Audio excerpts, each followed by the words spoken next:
Bonjour tout le monde. Alors on a 15 minutes ensemble.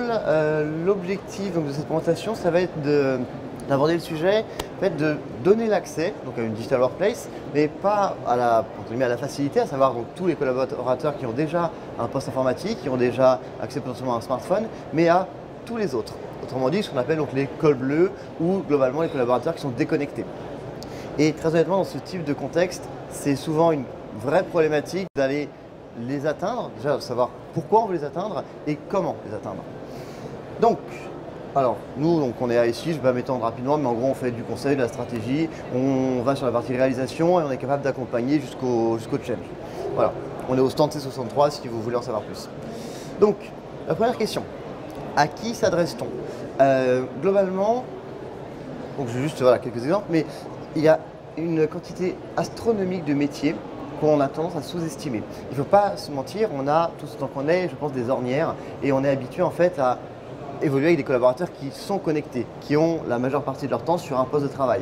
Mais si on pense à un chauffeur de bus, à un employé, à un enseignant, excuse-moi, toutes les personnes qui sont dans les transports, les personnes qui sont dans la logistique, sur un port par exemple, il y a extrêmement peu de personnes qui sont connectées.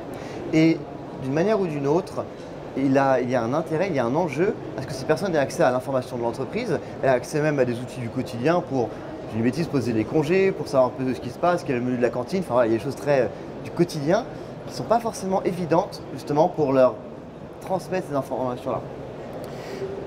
Une petite stat qui est intéressante également, il y a 61% des salariés uniquement qui utilisent régulièrement un ordinateur portable. Donc les gens, entre guillemets comme nous, on ne représente que 61%. Donc il y a 39%, seulement 40% des salariés qu'on ignore. Si jamais on pense à un dispositif digital, donc à cette fameuse digital workplace qui est uniquement connecté, on ignore potentiellement 40% de l'entreprise. C'est ça l'enjeu aujourd'hui. Et donc c'est une source qui vient directement donc, de l'État, donc c'est la Direction générale des entreprises qui a fait une étude dessus. Donc la première question qui se pose généralement, et je vous fais un peu l'historique de la manière typique d'aborder cette question-là. C'est comment. Et le comment les atteindre, il y a des choses qui viennent naturellement, qui sont des dispositifs, on va dire, physiques. Donc il y a des bornes interactives. C'est a priori une bonne solution, mais parce qu'il y a quelques intérêts. C'est relativement peu coûteux, c'est facile à maintenir, c'est un parc informatique qui est très facilement contrôlé. Mais très honnêtement, d'expérience, ça ne marche pas aussi bien que ça. Il y a des vraies problématiques de connexion, de déconnexion. Il faut vraiment se mettre à la place de l'utilisateur.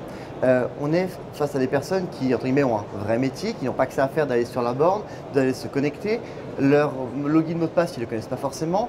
Il y a même beaucoup de cas où le collaborateur n'a même pas d'adresse mail, ça arrive aussi. Il y a des problématiques de confidentialité. Si jamais il envoie un mail à la RH sur un sujet un peu précis, qu'il oublie de se déconnecter, il y a une problématique. L'expérience utilisateur, elle est extrêmement contraignante. Je prends des exemples concrets que j'ai connus quand on est en usine et que le collaborateur il est obligé de prendre une pause, d'aller sur la borne, de faire son truc un peu discrètement et de reprendre son métier après.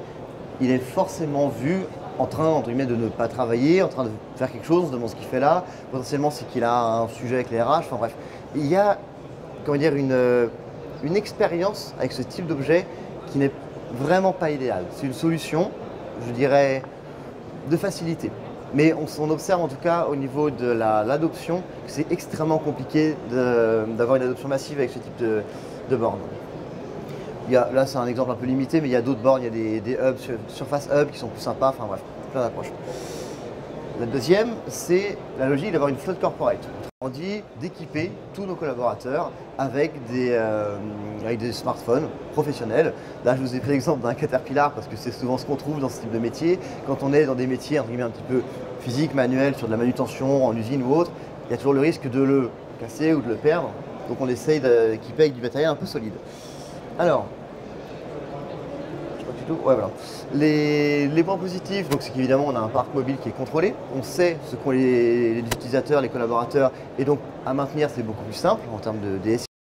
La sécurité est garantie parce qu'on est capable donc en fait de packager l'ensemble des applications dessus, d'avoir tous les firewalls qu'on veut, et justement d'avoir un MDM. Bon, je ne rentre pas dans le détail, mais on est capable en tout cas de gérer cette flotte très facilement. Et également un point important par rapport à la borne précédente, c'est qu'on est aussi également capable d'être en mobilité. Je prends l'exemple de notre chauffeur de bus tout à l'heure. La borne, il s'en moque, il n'en a pas besoin. ça peut avoir un usage pour lui, ça peut avoir un vrai intérêt. Le commercial qui potentiellement passe son temps sur les routes, il est plus intéressé par ça que par une borne interactive. Voilà. Mais les problèmes, c'est que, alors, le premier, c'est que ça a un coût qui n'est pas du tout anodin. Quand on pense, là je vous prendrai un exemple tout à l'heure, un acteur de transport, on a 2/3 des collaborateurs qui sont déconnectés, parce qu'il s'agit soit de gars qui font de la manutention, soit de gars qui sont chauffeurs de bus. Du coup, on se dit qu'il y a 2/3 des collaborateurs qu'il faut équiper de smartphone. Il y a un risque de perte, alors ça paraît anodin comme ça, mais quand on sait que le collaborateur, ce n'est pas son smartphone personnel, il en prend beaucoup moins soin. Ça se perd, ça se casse beaucoup plus facilement et beaucoup plus souvent qu'un smartphone personnel. Et la dernière question, c'est est-ce qu'il y a une vraie pertinence à équiper chaque collaborateur? Et si on équipe à chaque collaborateur, qui on équipe et pourquoi? Est-ce que ça va pas créer justement des conflits entre populations parce que telle population est équipée et telle non? Donc il y a un vrai sujet par rapport à ça, donc qui est toujours lié au coût, hein, c'est que équiper X milliers de collaborateurs, c'est un coût qui n'est pas négligeable. Et la dernière, on entend beaucoup parler depuis quelques années et on se rend compte que c'est pas si facile, je vous les mets toutes, c'est le BYOD, c'est-à-dire Bring Your Own Device. En fait, c'est le fait d'apporter son propre matériel et en fait de l'embarquer, c'est le terme, avec des applications qui sont des applications de l'entreprise. Alors, c'est un coût très limité. C'est vrai que pour le coup, on n'a même pas acheté le smartphone. S'il est cassé, c'est la charge de l'employé. C'est extrêmement flexible pour lui. Il n'a pas à avoir 2 téléphones. Et il y a également ce côté mobilité. Mais, alors ça c'est intéressant, la peur de la surveillance. Je ne m'y attendais pas, celle-ci au tout début. Je l'ai rencontré donc, chez un acteur de la portuaire, pour tout vous dire. Et il y a eu une vraie inquiétude du collaborateur. Sur oui, mais du coup, on va savoir où je suis, ce que je fais. Et potentiellement, ils ont un accès à mon téléphone privé. Donc qui me dit qu'ils n'écoutent pas mes conversations, qu'ils ne regardent pas ce que je fais? Mon GPS, ils ont peut-être accès, parce qu'évidemment, quand on installe l'application de l'entreprise, ça demande plein d'autorisations. Et il y avait une vraie inquiétude, et en fait, il y a eu un rejet. Alors c'est dans un cas particulier, mais il y a des cas de rejet parce que justement, il y a cette peur de la surveillance. Ensuite, on a également donc, un parc mobile qui est non contrôlé et un risque d'ouverture sur l'externe. Potentiellement, les données de l'entreprise sont sur des smartphones qui sont particuliers. Donc ça, c'est très sympa, c'est le comment. Autrement dit, on a des dispositifs physiques, là je vous en ai listé que 3, mais il y a d'autres approches. Mais il faut juste se dire que ça ne suffit pas. Ce qui va vraiment faire la différence, en fait, c'est le contenu, c'est le pourquoi, en fait. Parce que les connecter, c'est très bien, leur dire qu'on leur donne un accès donc à ces digital workplace, à leurs informations, à leurs outils du quotidien. Ok, mais ils vont en faire quoi exactement? Parce qu'ils ont vraiment un usage, justement, d'avoir de ce smartphone. Si on se dit juste, je veux qu'ils aient les actus groupe, non, ils n'iront pas. On a beau leur pousser une application incroyable avec toutes les actus du groupe, ils n'iront pas parce que ça ne les intéresse pas. Il faut un vrai usage en fait derrière. Et donc, ce que je vous disais, enfin voilà, ça va être un peu ma conclusion, c'est qu'il faut juste s'adapter en fait. Encore et toujours. Je vais vous prendre 2 exemples. Il n'y a pas de solution miracle. Là, c'est le cas dont je vous parlais avant, c'était la Semitag. Donc c'est un client pour lequel on a travaillé, donc chez ASI. Il faut savoir que chez eux, c'est un acteur du transport à Grenoble, 2/3 de la population donc, est déconnectée. Ils sont tout le temps dans leur bus et globalement, ils n'ont pas vraiment l'intérêt d'aller sur le PC pour aller voir l'intranet. Donc on les a équipés de... là, c'était du BYOD, donc il n'y a pas eu de souci, une très bonne adoption, ça s'est très bien passé. Le sujet, par contre, ça a été, qu'est-ce qu'on en fait? Si on leur pousse juste des actus, ça ne marche pas. Donc l'usage, ça a été en fait, le chauffeur de bus, quand il rentre dans son bus, il veut savoir en fait où en est sa ligne, est-ce que ça roule, est-ce qu'il y a eu un souci signalé avant, que lui puisse signaler un souci. Il y a eu en fait un usage un peu de Waze. Pour lui, l'usage c'était Waze. Et c'est ça qui lui a permis justement d'aller sur un dispositif où il trouvait de la valeur pour lui.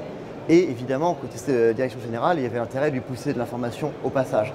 Mais il y avait un usage derrière. Ce n'était pas uniquement sur « tiens, regarde, c'est l'actu du groupe ». Et l'autre exemple, donc je vous en ai également parlé, c'est pour le port du Havre qu'on a travaillé. On a eu donc cette double approche. C'est pour ça que je vous dis que les bornes, ce n'est pas la solution à tout. Donc en gros, c'était les capitaines, les personnes qui travaillent dans le port, mais essentiellement en gros en mer. Ils avaient en fait des lieux en fait, de pause, et c'est ces lieux-là qu'on a équipés de bornes interactives.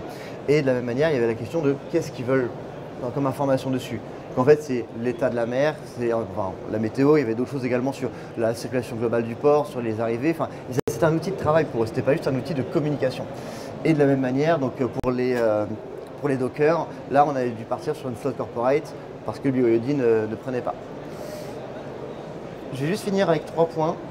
Le premier, il existe autant de solutions et d'approches que de populations. Même dans une entreprise, il ne faut pas se dire que le BYOD sera la solution à tout. Il ne faut pas se dire que les bornes marcheront pour tout le monde. Vous avez potentiellement 10 populations, il y aura 10 approches différentes et 10 usages différents. D'accord ? Le deuxième, c'est que le contenu prévu sur le dispositif, posez-vous d'abord la question de qu'est-ce qu'ils vont en faire, c'est quoi leur usage derrière, et ensuite il y aura un moyen de le pousser. Le moyen, c'est pas une fin en soi, c'est vraiment juste un moyen. Et le dernier, voilà, c'est un peu ce que j'ai déjà dit, la question n'est pas comment les connecter, mais pourquoi on veut les connecter. Qu'est-ce qu'on veut obtenir en fait, qu'est-ce qu'on veut leur apporter comme valeur au quotidien.